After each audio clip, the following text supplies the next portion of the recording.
Que quedamos que cada semana alguien se preparaba un salmo como oración de entrada y esta primera semana pues se la preparaba Monse. ¿Quién será para la semana siguiente? Como nosotros están allí, me explico yo otra vez. No.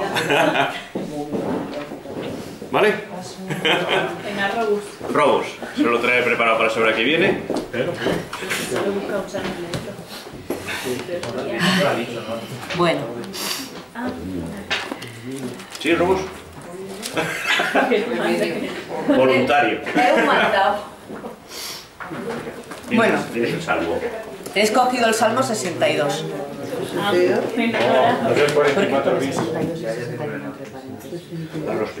Vale. Sí. Bueno, el 62. Os lo leo. Se titula, o lleva como nombre, no sé cómo se diría. Luego el profe ya me corregirá en todo lo que yo diga mal. Solo Dios es mi descanso. Podría haber escogido cualquier otro porque me gustan todos. Y de hecho tengo algunos preferidos. Pero este... Ese es su fin. Este da mucha fuerza. Dice: solo Dios es mi descanso, de Él viene mi salvación. Solo Él es mi roca, mi salvación, mi fortaleza, no sucumbiré. ¿Hasta cuándo atacaréis a uno tratando de derribarlo todos juntos, como a un muro que se desploma, como a una pared a punto de caer? Solo buscan arrebatarle su grandeza, se complacen en la mentira. Mientras bendicen con su boca, están maldiciendo en su interior. Solo Dios es mi descanso, de Él viene mi esperanza. Solo Él es mi roca, mi salvación, mi fortaleza, no sucumbiré. En Dios está mi salvación, mi gloria y mi fortaleza. En Dios está mi refugio. Confiad siempre en Él, los que formáis su pueblo. Abrid ante Él vuestro corazón, pues Dios es nuestro refugio. Solo un soplo es el ser humano, solo un espejismo son los mortales. Todos puestos en una balanza, todos juntos, pesan menos que un soplo. No confiéis en la violencia, no os ilusionéis con el robo. Si aumenta vuestra riqueza, no le prestéis atención. Solo una cosa he dicho Dios, dos cosas yo he oído. Que de Dios es el poder y tuyo el amor, mi Señor, que tú pagas a cada uno como merecen sus obras. Lo he escogido porque a mí me da realmente... A mí el símil este de la roca, de Jesucristo como roca, para mí es muy importante. Porque realmente en mi vida es una roca. Y es una roca que nunca se mueve, que siempre está ahí. Es la roca más fuerte, ¿no? Lo que más fortaleza me da. Y entiendo que es un momento, luego ya me corregirá Javier si me equivoco en el punto histórico. David es anciano y uno de sus hijos le está montando lo que diríamos un golpe de estado. Entonces David se siente profundamente traicionado, es su propio hijo el que le quiere arrebatar el trono. Pero es que además hay más traición y más hipocresía, porque los que son sus consejeros o sus... ¿qué otra palabra había? Sus seguidores, al fin y al cabo sus amigos, también le están traicionando. También le están diciendo, como dice aquí, mientras bendicen con su boca, están maldiciendo en su interior. Y David se siente profundamente traicionado. Pero a pesar de todo ello, a pesar de toda esta hostilidad y de este momento tan trágico en la vida de David, en este salmo en ningún momento le pide a Dios que les mande lenguas de fuego y que se los cargue a todos. No le dice nada de eso. No hay rabia, no hay rencor, no hay amargura. Al contrario, es como si estuviera súper tranquilo, ¿no? Porque Dios es mi roca, Dios es mi salvación, los demás ya pueden hacer lo que quieran. Los demás ya pueden estar queriendo tirar este muro al suelo, cargárselo todo, acabar conmigo. Que a mí, plin, porque yo tengo mi roca, que es mi Señor. Para mí este salmo me da confianza, confianza, confianza. Confianza en que el Señor nunca me va a faltar, que siempre va a estar ahí, que, bueno, que siempre va a ser esa roca, me reitero, a la que agarrarme.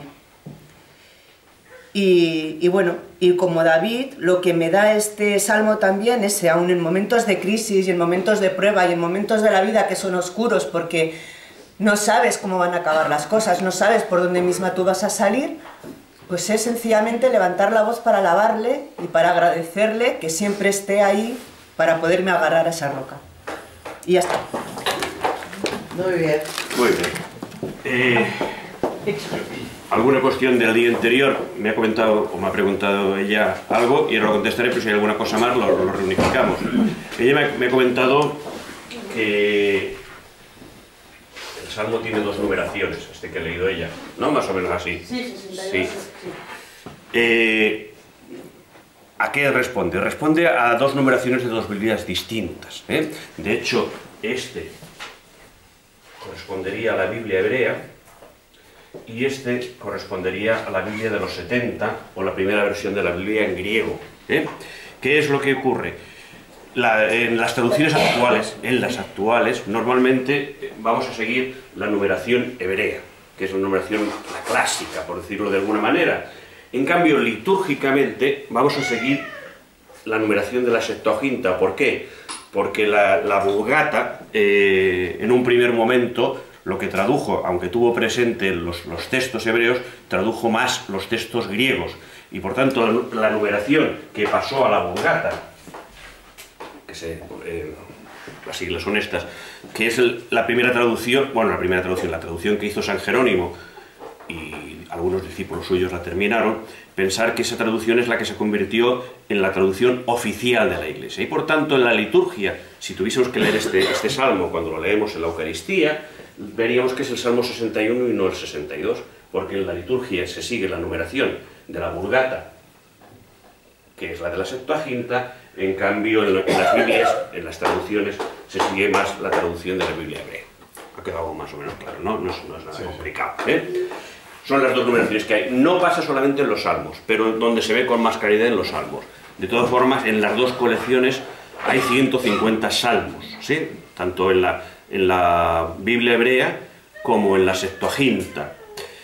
¿Cómo se consigue eso? Pues que en algunas ocasiones algún salmo se desdobla y se convierte en dos, y en algunas otras ocasiones ocurre justo al revés. Dos salmos se unifican y se convierten en uno. De tal manera que tanto una tradición, la tradición griega, frente a la tradición hebrea, las dos buscan que haya 150.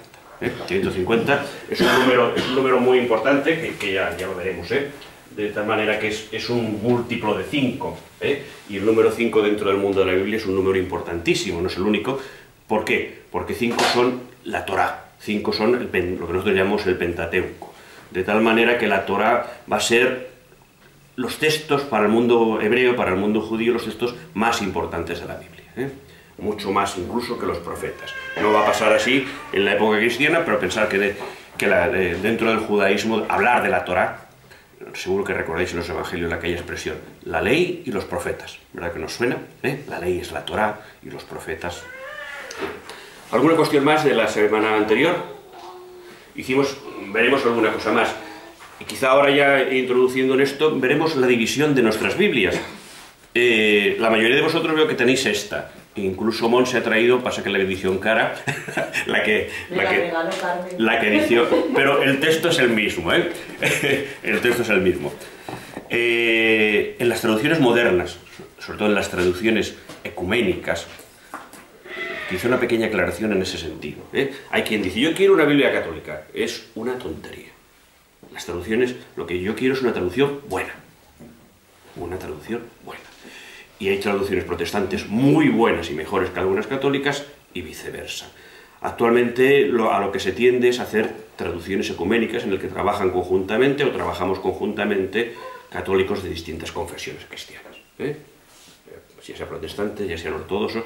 Lo recomendó el Concilio Vaticano II en la Constitución sobre la Divina Revelación, en la Dei Verbum, que a ser posible las traducciones se hiciesen ecuménicas. Por tanto, si he de elegir una traducción, mejor siempre una ecuménica. Mejor siempre una ecuménica, ¿eh? Esta es una, la que ha traído Monsec, en realidad es la misma. Yo siempre digo, en castellano, la BTI. Biblia, traducción interconfesional. En catalán, la BCI. Así son las mismas siglas, Biblia Catalana Interconfesional, ¿eh? no se copian unos a otros porque los dos se han hecho de manera independiente, de manera autónoma, pero sí que los dos responden a ese criterio del Concilio Vaticano II de la Constitución de Ibero, porque son traducciones en las que han intervenido, aquí concretamente en la catalana, que la conozco muchísimo más que la otra, al menos la historia.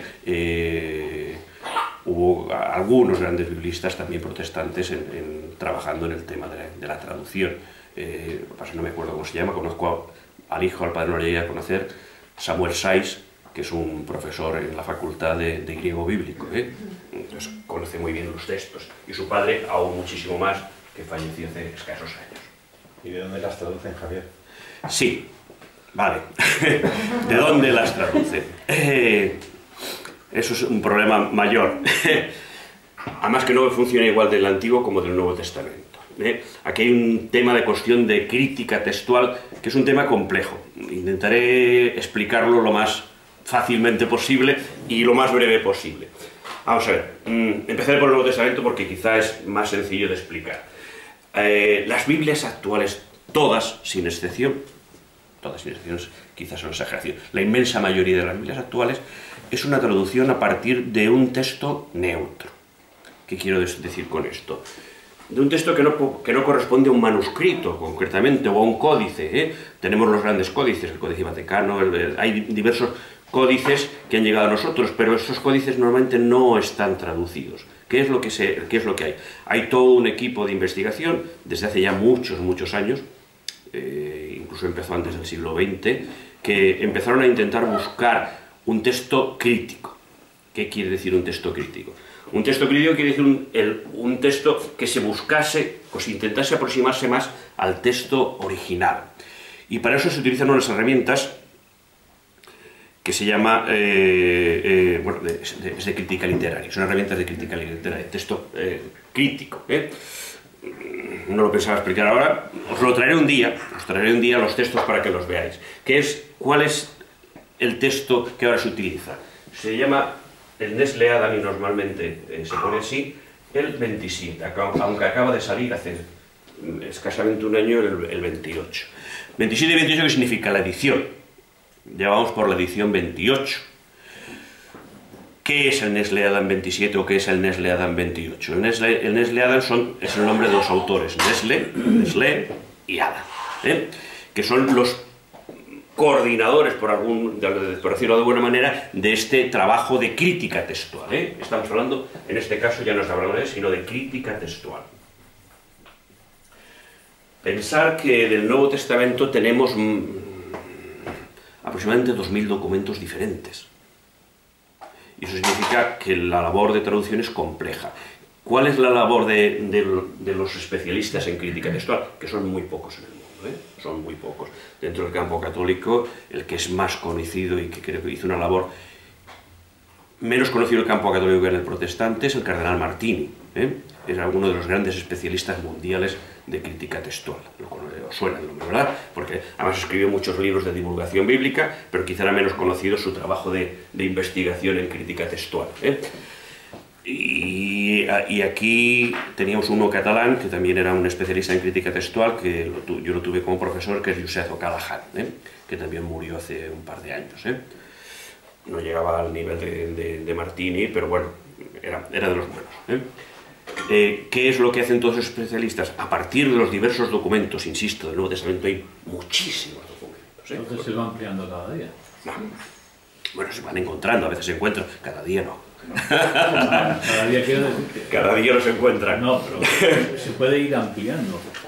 No, a ver, intentar explicarme. Se puede encontrar otros documentos con el mismo texto o con algunas variantes.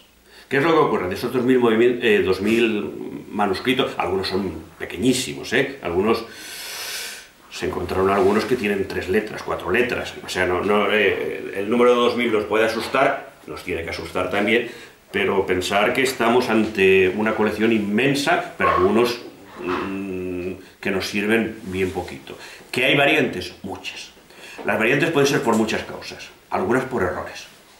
Pensar que en algunas ocasiones lo que se hacían eran los copistas, que normalmente se hacían en los monasterios, copiaban los textos.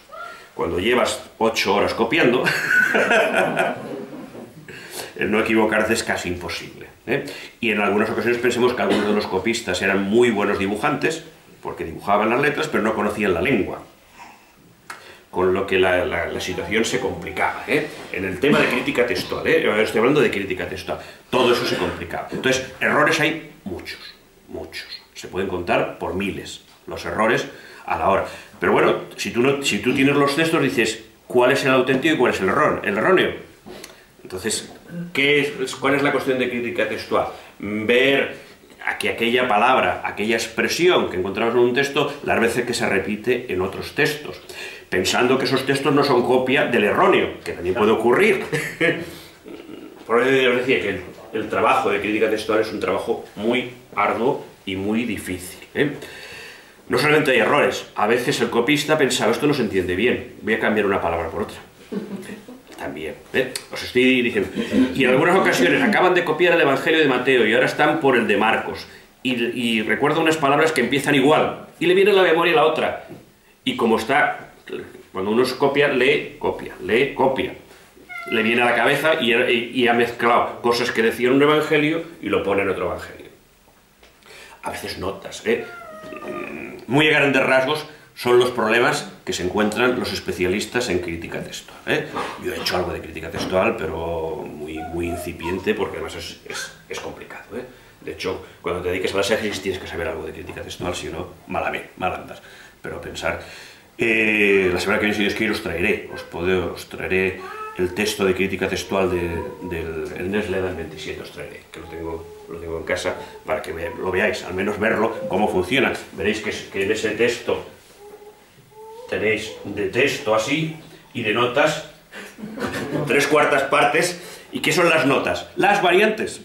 Y las variantes, ¿dónde se encuentran cada una de esas variantes? Y en el A, en el B, en el C, en el A' se encuentra esta variante. En el otro se encuentra esa variante, ¿eh?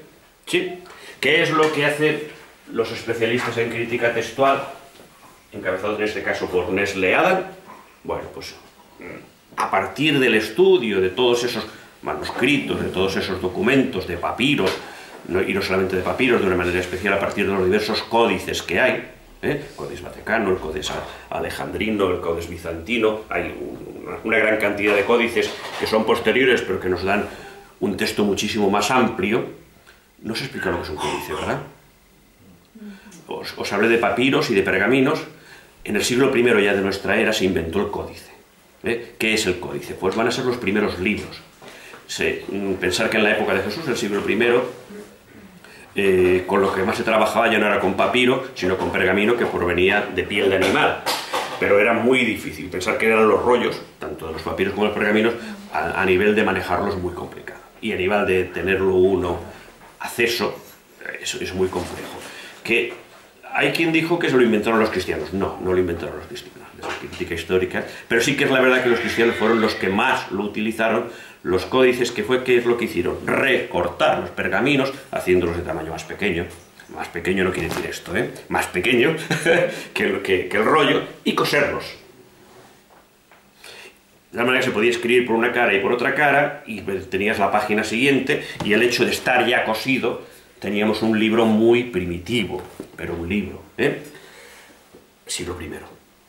No lo inventaron los cristianos, pero fueron los que más lo utilizaron. ¿Por qué? Porque era una herramienta muy buena para poder llevar los textos neotestamentarios cuando se empiezan a escribir, finales del siglo I, cuando se empiezan a recopilar. De hecho, la crítica histórica dice que seguramente los primeros códices o los códices más utilizados eran de las cartas de San Pablo, de las cartas paulinas, ¿eh? De hecho, en la primera o segunda carta de Pedro, cuando habla de los escritos de Pablo, habla de los escritos en plural, que a veces no son bien entendidos. Ya se supone que había un códice que corría por ahí, códices escritos a mano, que otros los copiaban y hacían otro códice, pero que ya era un material muchísimo más manejable que el de llevarte un rollo que, bueno, que es complicado, de llevarse. Sí. Papiros, pergaminos, códices. Volvemos otra vez al tema de crítica textual. ¿Qué es lo que han hecho todos estos especialistas en crítica textual? Hacer un texto que es neutro, que no corresponde a ningún códice, que no corresponde al texto de ningún pergamino, sino que en realidad es una amalgama de todos esos textos, pero intentando aproximarse, utilizando esa herramienta de crítica textual, al texto que hipotéticamente más se aproxima al texto original. Sobre ese texto, que actualmente se está traduciendo esta Biblia que tenéis, todas las que tenéis por aquí, están traducidas sobre la Nesle Adam 27, del texto griego, sobre la Nesle Adam 27. Con todos los problemas que tiene eso, que pueden haber acertado, y en otras ocasiones pueden haber acertado, pero bueno, la verdad es que más que nosotros saben. y en esa situación, esa es la situación que se está en cuanto a Nuevo Testamento. ¿Sí? Ha quedado más o menos claro. Os traeré la Nesle Adam 27 y a veces va bien. El texto hebreo tiene una historia un poquitín más compleja. El texto hebreo me refiero al Antiguo Testamento, la Biblia hebrea. Yo utilizo muchas veces la expresión la Biblia hebrea, consciente de que la expresión la Biblia hebrea acota un número de libros menor que lo que nosotros llamamos Antiguo Testamento, pero haciendo honor a donde provienen, que es al texto judío, al texto hebreo. Me gusta hablar mucho de Biblia hebrea, porque pienso que incluso los libros deuterocanónicos que el judaísmo actual no admite son libros también hebreos. Son libros judíos, aunque algunos no se hayan escrito en hebreo.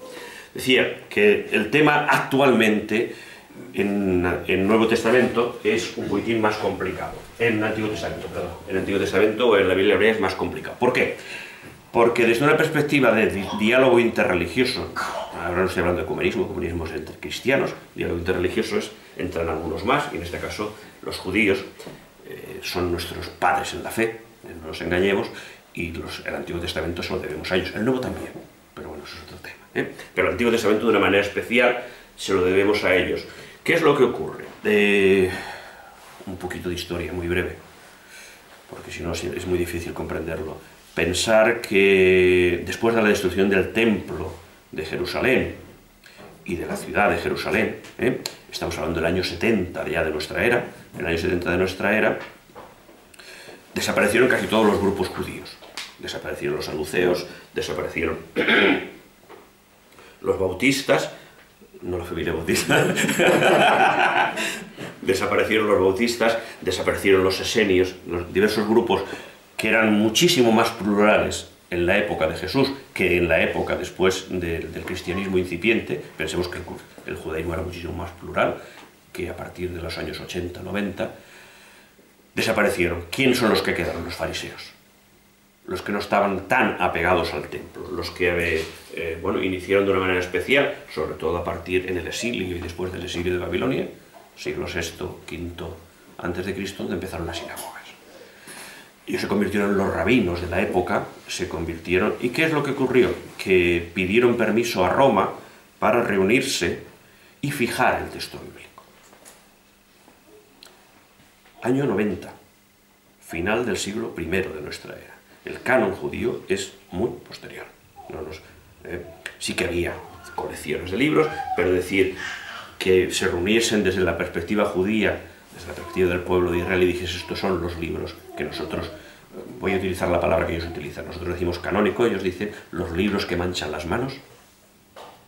¿Por qué son los libros que manchan las manos? Porque el texto sagrado es mucho más puro que yo, y por lo tanto no se puede tocar. Lo que yo estoy haciendo es impensable en el judaísmo, se tiene que hacer con un estilete de plata, para no tocar la palabra de Dios, por respeto a la palabra de Dios. Bueno, pensar que les permitieron reunirse en Yannia, que está enfrente de Jerusalén, más tocando al Mediterráneo, y allí se reunió el consejo de los rabinos y decidieron cuál era el texto hebreo. Eso significó rechazar otros textos que existían. ¿Acertaron, se equivocaron? Es un problema histórico serio, más también de lo que pensamos. La cuestión es que sí que en Yannia decidieron que la Septuaginta, ¿lo recordáis?, no la admitía el judaísmo. Cuando era un texto judío, pensar que en el siglo I había 5 o 6 millones de judíos. De esos 5 o 6 millones de judíos, solamente había en Israel medio millón. Por tanto, la inmensa mayoría, 5,5 millones, vivían en la diáspora, vivían fuera de Israel. Muchísimo más que lo que se da ahora. Y la mayoría de los judíos que vivían en la diáspora habían olvidado el hebreo y el arameo. ¿Qué es lo que ocurría? Que necesitaban un texto en una lengua que entendiese. ¿Cuál era la lengua que entendían? El griego. Y por tanto, para todos esos judíos, o por la inmensa mayoría de esos judíos que no vivían en Israel, la Biblia suya era la Septuaginta, la Biblia de los 70. Pero ¿qué es lo que ocurrió? Que los cristianos, o el movimiento de Jesús, por decirlo para respetar históricamente lo que se entendía en aquel momento, cuando citan textos bíblicos, en los evangelios, o por ejemplo en las cartas de Pablo, o en los otros escritos, la mayoría de las ocasiones lo citan a partir del texto de la Septuaginta. ¿Por qué? Es muy sencillo, escriben en griego. En el Nuevo Testamento nos ha llegado todo, sin excepción, en griego. No se ha escrito en ninguna otra lengua. Al menos lo que llega a nosotros, al menos el texto canónico. Y lógicamente, si tenían que citar textos bíblicos, más fácil que traducirlos del hebreo o del arameo, era muchísimo más sencillo utilizar un texto que ya estaba traducido. ¿Sí? ¿Se me sigue? ¿Qué es lo que ocurrió? Que precisamente porque los cristianos, los seguidores de Jesús, se apropiaron del texto de la Septuaginta por parte del judaísmo oficial, que era minoritario, eso no es, pero era el oficial, por parte del judaísmo oficial hubo un rechazo de la Septuaginta. Y de hecho pidieron una nueva traducción al griego, que es lo que se conoce por la traducción de Áquila. La traducción de Áquila, que es un texto horrible, pues un texto muy literal y de muy difícil lectura en griego. Incluso los que saben griego, es un texto de muy difícil lectura. Pero bueno, la historia ha ido por ahí y fue también un rechazo por tanto de los libros que no encontraron un texto hebreo, en hebreo o en arameo, que nada más se encontró en griego. De hecho, ahí también se equivocaron porque luego en Qumran se han encontrado algunos de estos libros que ahora se llaman deuterocanónicos o apócrifos dentro del mundo protestante, que se han encontrado textos en hebreo. No de todos, lógicamente. Por ejemplo, el libro de la sabiduría es un libro muy tardío y es un libro que se escribió originalmente en griego. Pero algunos otros se han encontrado texto. ¿Por qué os explico todo este rollo? Porque lo que comentabas, lo que preguntabas tú. Nosotros cuando traducimos, ¿a partir de qué texto traducimos? Traducimos a partir de la Biblia hebrea. Igual que os he dicho, que allí traducimos la Nestle Adam 27, nosotros traducimos a partir de la Biblia hebrea. De tal manera que utilizamos el mismo texto que utilizan los judíos. Utilizamos el mismo texto, no utilizamos una Biblia distinta. Esto tiene algunos problemas. Hoy en día se está cuestionando esto. Se está cuestionando. ¿Por qué se está cuestionando? Porque desde la crítica literaria no es el texto mejor. No es el texto mejor. Es un texto bueno, pero no es el texto mejor. Y hoy en día cada vez se tiende más, con las reticencias por la parte judía, pero cada vez se tiende más a buscar también un texto más de consenso, un texto más teniendo en cuenta la crítica literaria, también del texto de la Biblia hebrea. De hecho, tenemos muchísimos más elementos. Hoy tenemos, para conseguir un texto, tenemos aparte de la Biblia hebrea, tenemos el Pentateuco samaritano.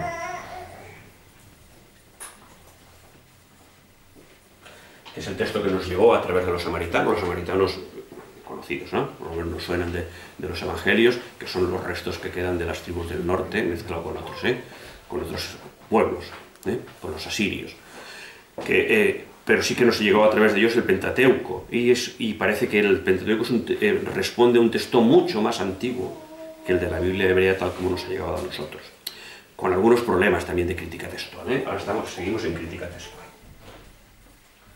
Con algunos problemas también de crítica textual. ¿Por qué? Porque cuando en el texto hebreo encontramos que habla del monte Sinaí o incluso de Jerusalén, ellos, bueno, pues ponen sus pueblos, en Garicín. Pero quitando estos detalles que son salvables y que desde crítica textual se pueden arreglar, porque son más que equivocaciones, son puestas adrede. Pero sí que tendríamos seguramente en muchas ocasiones, no siempre, tendríamos un texto muchísimo más antiguo que el texto hebreo que nos ha llegado a través de Yanni, que es el texto que nos ha llegado a través de lo que se llama clásicamente por los masoretas, la Biblia hebrea, o el texto también conocido por el texto masorético. El texto masorético.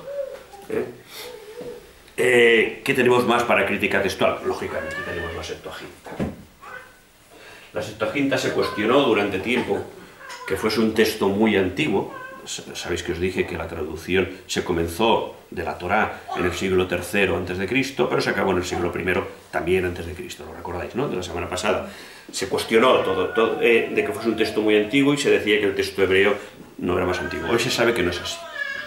Que en algunas ocasiones, no en todas, primero porque la Septuaginta es muy desigual, y nos ha llegado también por muchos documentos diferentes, pero algunos textos que nos han llegado de la Septuaginta responden a la traducción de un texto hebreo más antiguo que el de la Biblia hebrea.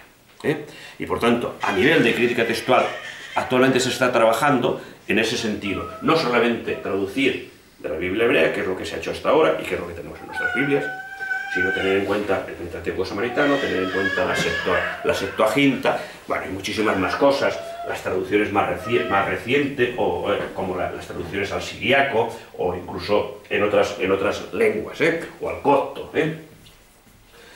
Y lógicamente también muchísimo más actual los textos que nos han llegado por Qumran. ¿Por qué? Porque Qumran también marca un antes y un después. En castellano prácticamente no se ha hecho nada en ese sentido, sobre todo de tener en cuenta ni siquiera en notas. En esta, curiosamente, en la BTI, hay algunas notas, las he encontrado, en que citan a pie de página alguna variante de Qumran, pero es dificilísimo. En inglés sí que se ha trabajado muchísimo más. Espero que algún día también llegue a nuestras lenguas ese trabajo que se está haciendo. Pasa que es un trabajo ímprobo. Actualmente la Biblia que tenemos se llama la Biblia de Stuttgart, Alemania, la Stuttgartiense, y ahora se lleva ya muchos años trabajando en un texto más acurado, más trabajado desde la perspectiva de crítica textual. ¿Sí? No sé si ha quedado respondido. Sí. Quizás está con exceso.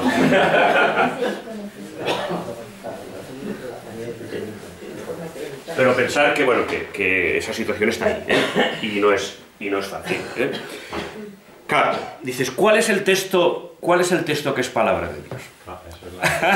¿Cuál es la pregunta? Pues es el texto original. Pero el texto original no lo tenemos.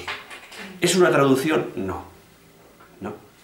Claro que decimos palabra de Dios porque las traducciones intentan ser lo más fieles posibles a los textos originales, pero en caso tendríamos que decir que es palabra de Dios al texto griego o al texto hebreo. Y lógicamente por extensión también a las traducciones.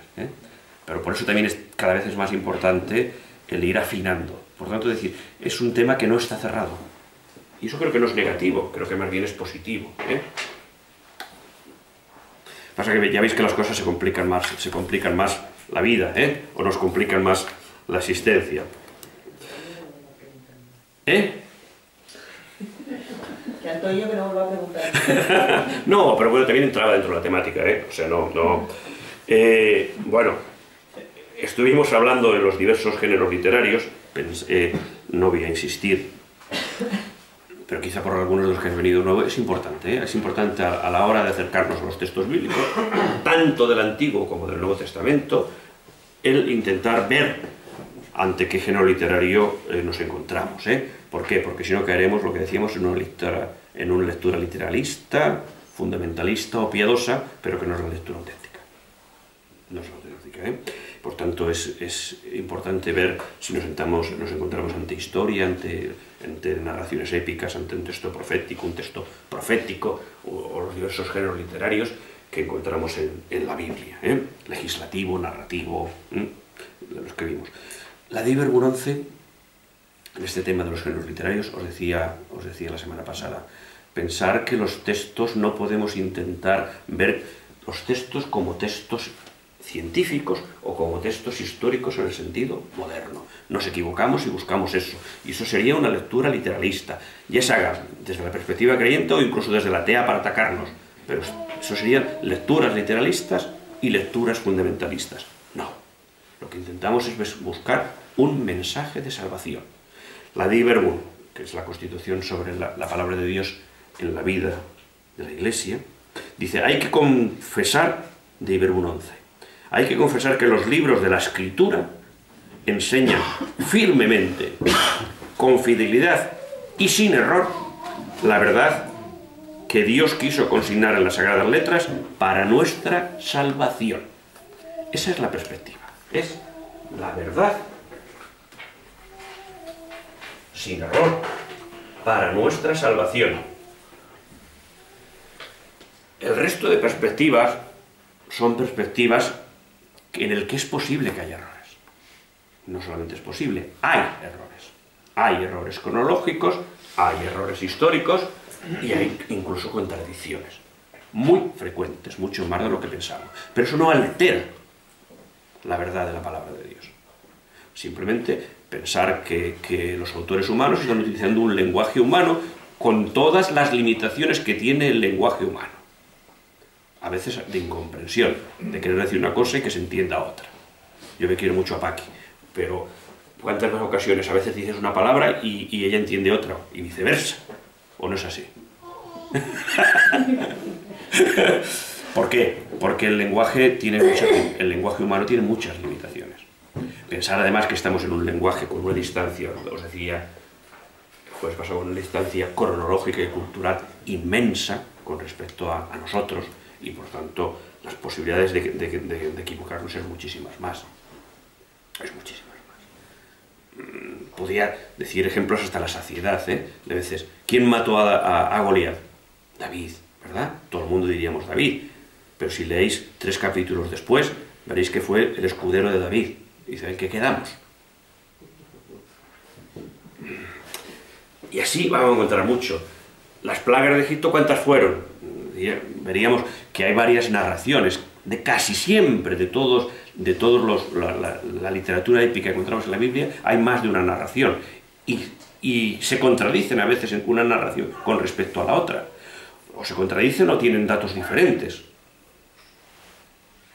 ¿Cuántos animales entraron en el arca? 6 uno de cada especie, ¿no? 6 de cada especie. 6 de cada especie. No, yo... 2 o 6. La hembra y el macho. Sí, la pareja. Ahora no lo va a montar. Bueno, es igual. Está en el capítulo 6 y 7. En una narración nos dice que entró una pareja de animales, de cada uno de los animales, pero inmediatamente un capítulo después, en el 7, nos dice que de los animales puros entraron 7 parejas. 7 parejas. Pues vaya, ¿y cuáles son los puros? De cada uno. Los puros, que todos los animales No, claro, hay animales impuros. Depende de cómo tengan la pezuña. No, yo me digo que... ¿Por qué? Porque estamos ante 2 narraciones que el escritor sagrado se encontraba, ante 2 tradiciones, ¿y qué es lo que hace? ¿Cuál escojo? ¿Una u otra? Pues las 2. Pues las 2. Pues digo, por tanto, no, eso se dio cuenta cuando lo escribí, tanto que se dio cuenta. Pero prefiere poner las 2 tradiciones y que cada uno escoge la que quiera. ¿Eso qué quiere decir? Que bueno, cuando nos encontramos ante un texto narrativo, pues hemos de verlo con una cierta cautela si queremos entender ese texto como un texto que alguien está con una cámara grabando. No. Cuando estás con una cámara grabando, me dices, eso no lo dijiste. Pues mira, sí. Lo dijiste. Bueno, en el texto bíblico las cosas no funcionan así. Pero eso le ocurre no solamente en el Antiguo Testamento, en el Nuevo Testamento también. ¿Jesús ascendió al cielo dónde? En el monte Tabor. No, hemos estado en Israel y hemos visto incluso el lugar en Jerusalén, donde asciende al cielo. Pero mirar Marcos y Mateo, dicen que fue en Galilea, o sea, bastantes kilómetros muy lejos de Jerusalén. ¿Por qué? Porque lo importante es el hecho de la resurrección. Lo importante es el mensaje que les deja Jesús cuando resucita. Lo otro, claro, si lo vemos como unos datos desde una perspectiva actual, diríamos que nos estamos equivocando. Para ellos los datos son datos teológicos, está hablando de lugares teológicos. Y para Lucas es muy importante que el acontecimiento final de la resurrección de Jesús sea en Jerusalén. En cambio, para Marcos es muy importante que sea en Galilea, porque es volver otra vez a los inicios. Está haciendo teología, no está haciendo historia.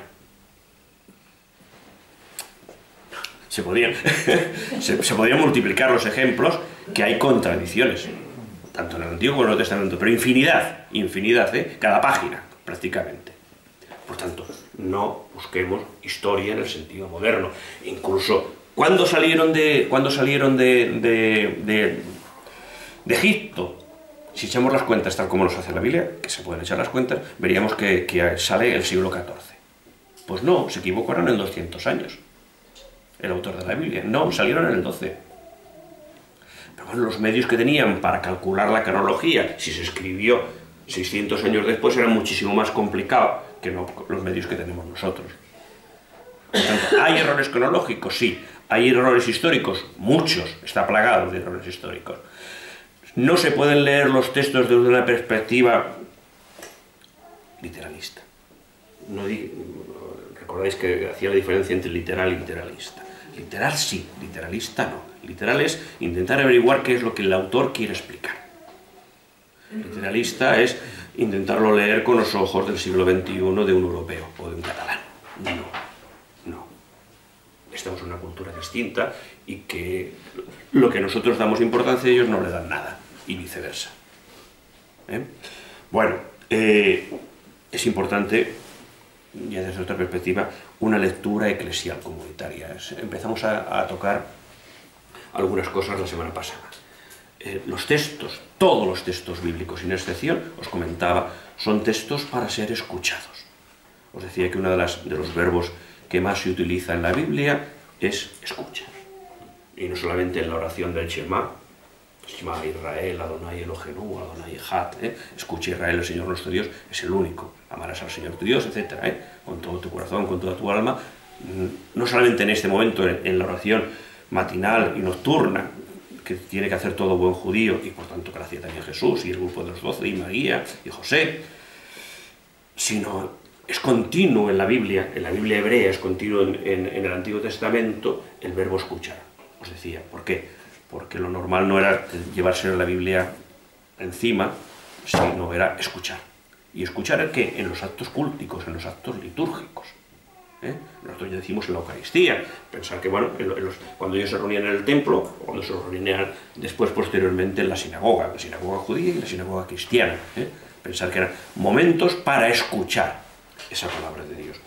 Pero no solamente es eso, por tanto, el texto, si se puede decir así, en realidad son textos comunitarios, son textos para ser leídos comunitariamente, que no está en contra en que uno se lo lea en casa, nosotros que tenemos esa posibilidad que ellos no tenían, pero sí son textos que nacieron con una vocación comunitaria, con una vocación de eclesía, con una vocación eclesial.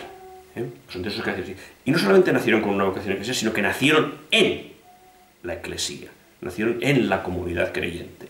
La comunidad creyente judía primero y en la comunidad creyente cristiana. Por eso no es tan importante como nosotros lo hemos dado después, posteriormente. ¿Quién escribió este texto? ¿Quién escribió este evangelio? Les importaba tres pitos. Porque lo que les importaba precisamente es que ese texto era suyo, era de su comunidad. De hecho, los manuscritos más antiguos que tenemos, que nos han llegado a los evangelios, no tienen autor. Va a ser posterior, es decir, Mateo, Marcos, Lucas y Juan. No tienen autor. ¿Por qué? Porque no era importante. No era importante. Cuando llega todas las controversias que tienen que ser textos apostólicos es cuando se le empieza a poner nombre de autor. Pero originalmente no tenían nombre de autor, porque lo que importaba es que explican lo que hacía y lo que decía Jesús. Eso era lo único importante, no quién lo había dicho, quién lo había escrito. Y que además todo el mundo lo sabía, porque eran textos que sí que uno se había puesto a ponerlo por escrito, pero que habían nacido en el contexto de toda una comunidad que quería hacer suyo todo eso, y que los dirigentes de la comunidad, que son los que lo pusieron por escrito lo que están haciéndose eco de las inquietudes, de los problemas, de los anhelos que tiene esa comunidad concreta, la comunidad de Mateo, la comunidad de Marcos, la comunidad de Lucas, la comunidad de Juan, las diversas comunidades paulinas, etc. Por tanto, son textos que nacen en la comunidad y son textos que son escritos, primero escuchados, pero que son escritos para ser leídos y escuchados en la comunidad. Y aquí quiero dar unos apuntes en el tema de la inspiración. Pensar cómo se debe entender eso.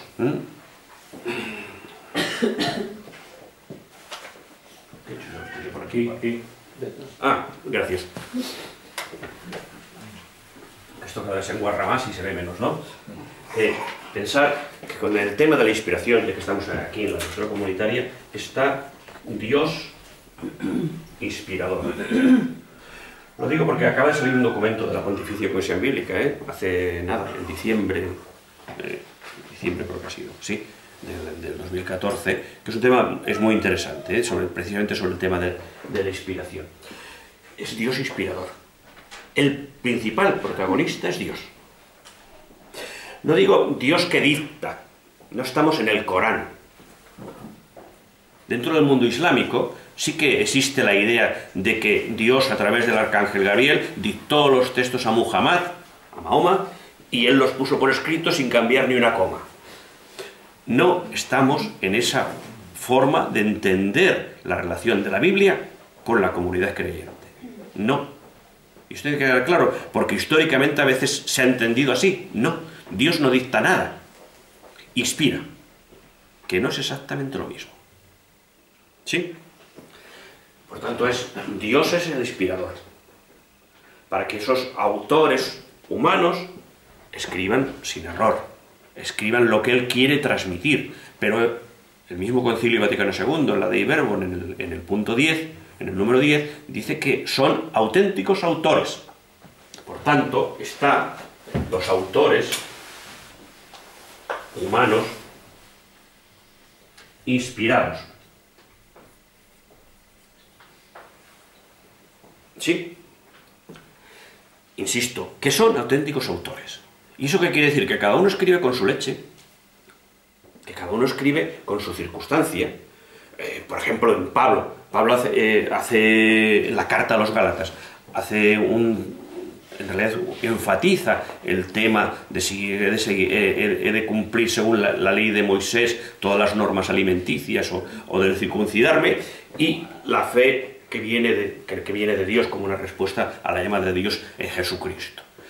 Pablo, cuando escribe la carta a los Gálatas, está muy enfadado, y si leéis la carta de corrido veréis que está pero muy muy enfadado cuando escribe ese tema. ¿Por qué? Porque se han dado unas circunstancias sociológicas de alguien que ha metido mucha baralla en todo ese tema y que se está cargando todo el trabajo que él había hecho. Entonces él no se queda corto, incluso les dice estúpidos Gálatas, insensatos Gálatas. Se llega incluso al insulto. Tan pronto habéis olvidado, muchas gracias, tan pronto habéis olvidado todo lo que os he predicado. El mismo tema lo va a tratar en la carta a los romanos, a una comunidad que él no ha ido aún, pero el sosiego con que escribe esa carta no tiene nada que ver. Y el tema es el mismo. Y el tema es el mismo. ¿Por qué os explico esto? Porque es importante el autor. Porque el autor no solo, se va a notar en los textos, incluso vamos a ver cómo es el carácter de ese autor. Es posible llegar en cierta manera a cómo pensaba ese autor. Pero vamos a ver también esos autores que están condicionados por su cultura, que están condicionados por su contexto sociológico, el contexto sociológico en el que viven. Y que en muchas ocasiones, o en algunas ocasiones, harán afirmaciones sociológicas que no tienen que ver con la verdad para nuestra salvación, que hoy en día son inaguantables. Decíamos el otro día, mujeres sometidas a vuestros maridos en todo como el Señor. Hoy diríamos no. No. Pablo en ese momento, más que Pablo, porque es una carta seguramente de Deutero-Paulina, de un discípulo de Pablo, simplemente está respondiendo a los códigos familiares del mundo grecorromano que conocía. Y lo que está intentando es ver esos textos, como esos códigos familiares, cómo entran dentro de la comunidad, pero dándoles una lectura teológica, como Cristo amó a su iglesia, carta a los Efesios. ¿Sí? De tal manera que los autores humanos también condicionarán el texto. Y eso hemos de verlo a la hora. Y condicionarán también el texto, el género literario que utilicen. Claro, pensar que, por ejemplo, Jesús va a utilizar algo que es muy típico en la Biblia, lo que nosotros llamamos parábolas. En realidad son machalim, en hebreo. La palabra machalim significa, machal en singular, machalim en plural, en hebreo, significa proverbios. Es un género literario muy conocido. Para ver qué es cuando Jesús está utilizando los machalim, ¿qué es lo que está haciendo? Partiendo de una realidad que él conoce, está explicando cosas que ha visto, o está utilizando simplemente una simbología o unos elementos para explicar una realidad. Es importante conocer también eso, entrarnos en esa dinámica de los géneros literarios. Los autores humanos. Esos autores humanos con sus condicionamientos. Por tanto, Dios inspirador, autores humanos inspirados, que nos van a mostrar la verdad revelada. Quedaros con esta imagen, nos van a mostrar la verdad revelada por Dios inspirador. Pero que lo van a hacer con todo un ropaje literario que corresponde a una época, a una cultura, a un momento sociológico o incluso a su momento psicológico concreto del momento en que escribe. ¿Sí? Eso es importante. Libros o textos inspirados. Sería un tercer elemento. Un tercer elemento. Dios inspirador, autores humanos inspirados, libros o textos inspirados. Por eso podemos decir que los libros que tenemos en la Biblia son inspirados. Fijaros que estoy incluso explicando de una manera gradual. ¿Por qué? Porque lo realmente importante es el Dios inspirador, la verdad que Dios quiere revelar. Revelar significa correr el velo, desvelar, revelar, correr el velo, hacer visible algo que no se ve, que está escondido. Eso es lo que nos van a hacer los autores humanos inspirados, que pondrán por escrito esa revelación de Dios. Con todo, insisto, con todo ese ropaje literario. Pero pensar que un libro nunca está hecho para que nadie lo abra. Sino, ¿para qué? ¿Para qué se escribe un libro? Para leerlo. Para leerlo. Entonces hay el lector inspirado. Que seguro que esto es más novedoso, nos suena menos, ¿verdad? Sí. Pensar que el lector inspirado ya está en este proceso. Al menos el primer lector oyente, el lector oyente inspirado, Pensar, he dicho lector, pero añadiría si queréis oyente, el lector oyente inspirado. ¿Quién es el lector oyente inspirado? Ya participa. ¿Por qué? Porque estos textos, os decía antes, han nacido en una comunidad creyente. Ya sea judía, ya sea cristiana. Han nacido en una comunidad. Estamos casi ese tiempo. Os decía, han nacido en una comunidad que busca una relación, que quiere aceptar y vivir la revelación de Dios. ¿Quién es el lector inspirado? El lector inspirado es aquel que lee esos textos bíblicos desde la perspectiva del lector creyente, de tal manera que él, como lector creyente, participa de una comunidad creyente, de una eclesía, ya sea judía, ya sea cristiana, y se une a esa inspiración. De tal manera que es el que cierra el círculo. Si no hay lector inspirado, no hay inspiración, no hay texto bíblico.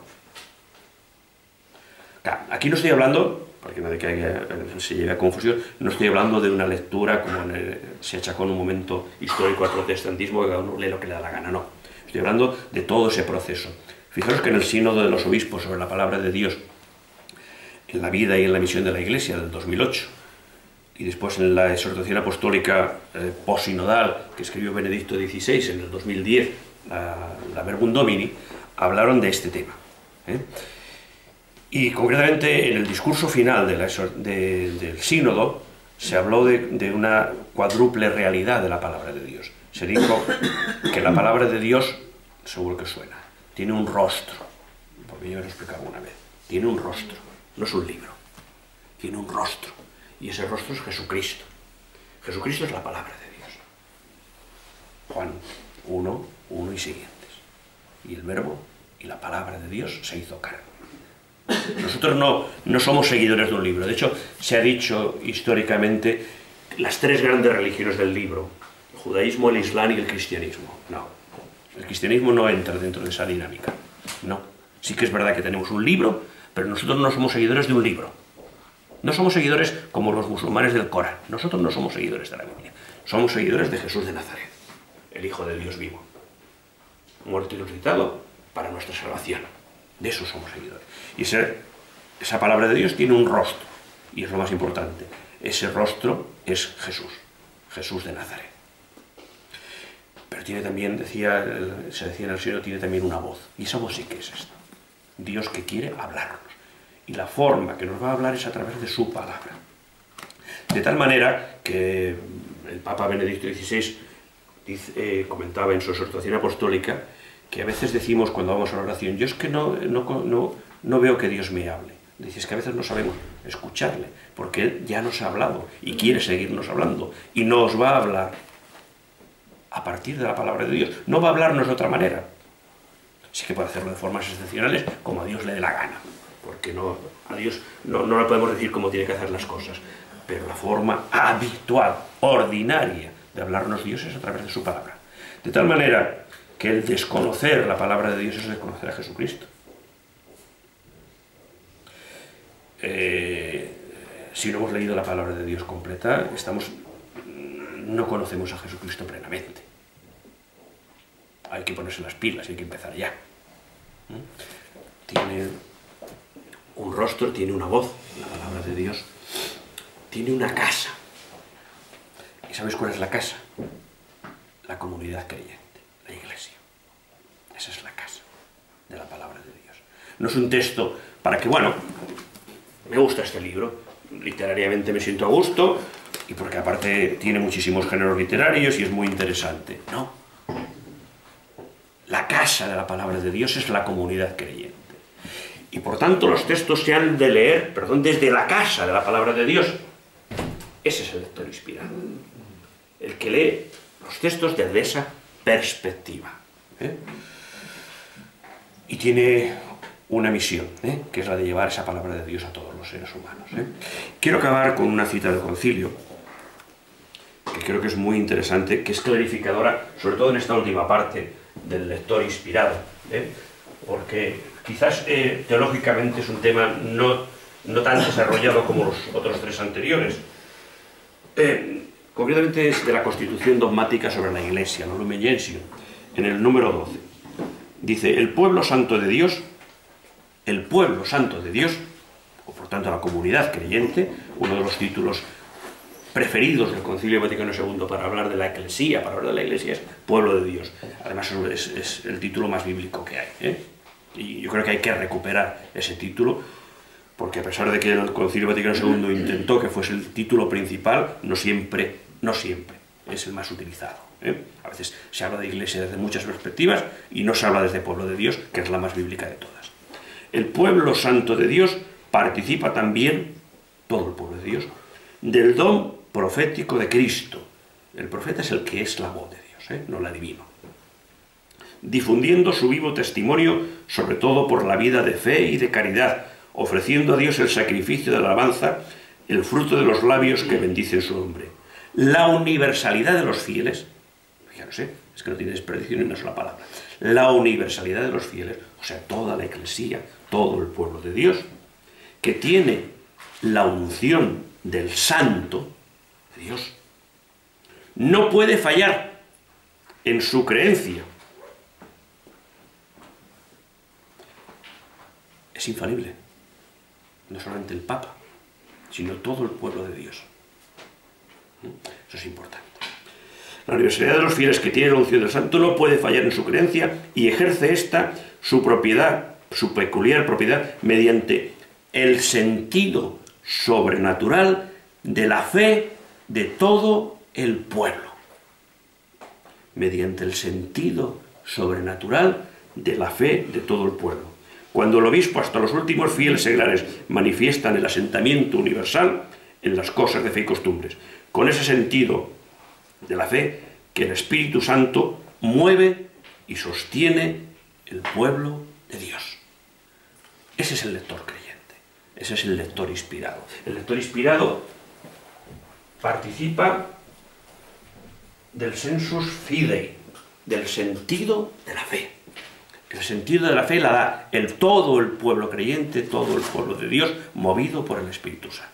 Cuando un concilio o el Papa dicen que es una verdad de fe, si no respondiese al sensus fidei, estarían mintiendo.